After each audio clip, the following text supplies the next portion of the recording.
আমি স্নেহা।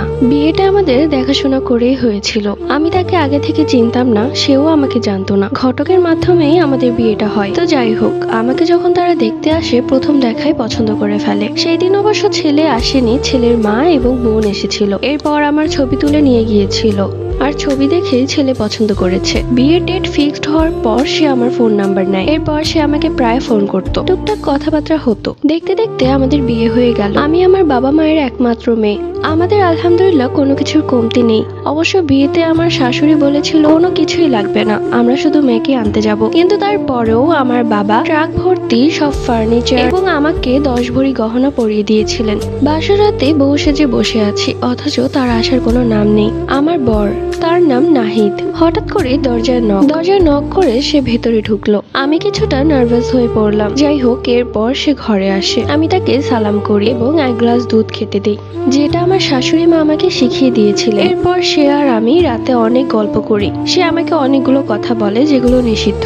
এরপর সে আরো অনেকগুলো কথা শিখিয়ে দেয়, যে কথাগুলো আমি পালন করলে আমার শ্বশুর শাশুড়ির মন জয় করতে পারবো। এমনিতে আমি মন জয় করে ফেলেছি, তারপরেও যেমন শ্বশুরের ওষুধে গিয়ে দেওয়া, শাশুড়ি মায়ের পা টিপে দেওয়া। এরপর থেকে তার সাথে আমার সংসার বেশ ভালোই কাটছিল। আমার শ্বশুর শাশুড়ি আমাকে অনেক ভালোবাসতো, একদম নিজের মেয়ের মতো। কিন্তু আপত্তিটা ঘটলো তখনই, যখন আমার বরের মামি আসলো এই বাড়িতে, মানে আমার মামি শাশুড়ি। তার মেয়ে নেহার সাথে নাহিদের বিয়ের কথা সে অনেক আগে থেকেই ভেবে রেখেছিল। কিন্তু নেহা ছিল একটু উশৃঙ্খল টাইপের, যার কারণে আমার শ্বশুর শাশুড়ি মোটেও পছন্দ করতো না। তারা সবসময় চাইতেন অন্য সম্পর্ক করতে, আত্মীয়র মধ্যে কোনো সম্পর্ক করতে না। তাই তাকে না জানিয়ে বিয়েটা করিয়ে ফেলেছে, যাতে সে কষ্ট না পায়। সে এসে আমাকে দেখে মুখ ভেঙিয়ে বলে, এই মেয়ের থেকে আমার মেয়ে নেহা 1000 গুণ সুন্দরী। ওর চুল দেখেছো? আর এই মেয়ের চুল দেখো কত ছোট ছোট।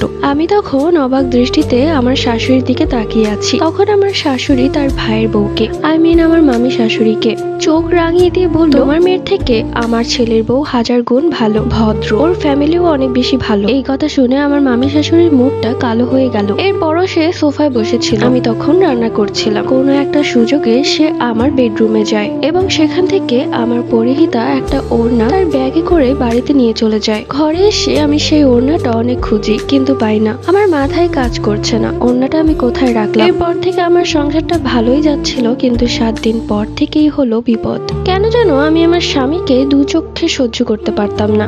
তাকে দেখলেই মনে হতো সে আমার ক্ষতি করবে, তাই আমি তার থেকে ভয়ে পালাতাম। আমার স্বামী খুব রাগ করতেন আমার এই আচরণে এবং আমার শাশুড়ির কাছে গিয়ে আমার নামে বলতেন। তখন আমার শাশুড়ি মা আমাকে নিয়ে বোঝালেন, কি হয়েছে, তুমি কেন এরকম করছো?